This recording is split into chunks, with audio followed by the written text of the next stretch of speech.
Nicolas Arpagian, je suis vice-président du cabinet Edmind Partners qui est spécialisé d'une part dans les risques numériques, dans la transformation des organisations et dans les problématiques d'intelligence artificielle.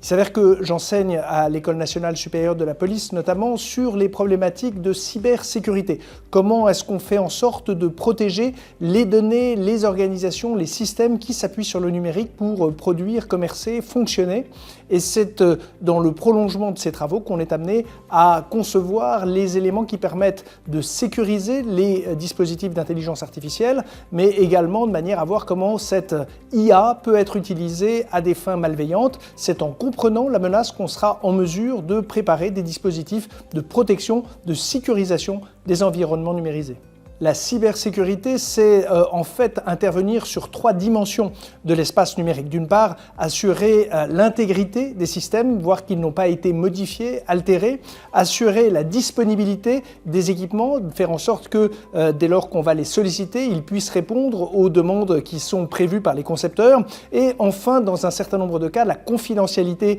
des communications, des données qui peuvent précisément revêtir une valeur particulière, dès lors qu'elles peuvent en plus être échangées, partagées, modifiées à grande échelle grâce au système de communication.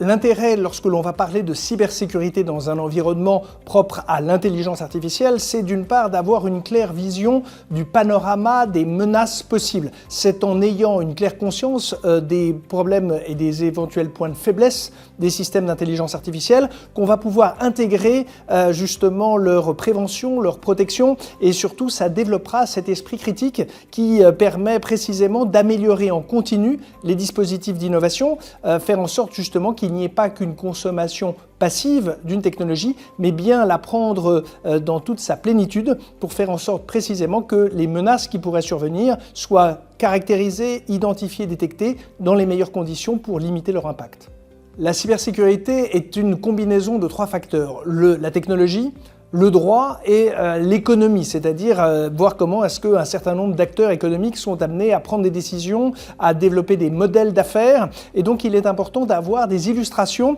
afin de clarifier des concepts théoriques et surtout faire en sorte qu'ils soient capables de transposer dans leur propre environnement de travail, que ce soit des administrations, des collectivités, des entreprises, de tout secteur, cette prise en compte de la cybersécurité dans un environnement numérisé qui est évolutif et qui revêt justement des formes extrêmement différentes. C'est là pour ça qu'on cherche à faire en sorte que ce soit les illustrations les plus concrètes, opérationnelles, de manière à ce que précisément elles soient clairement comprises par tous.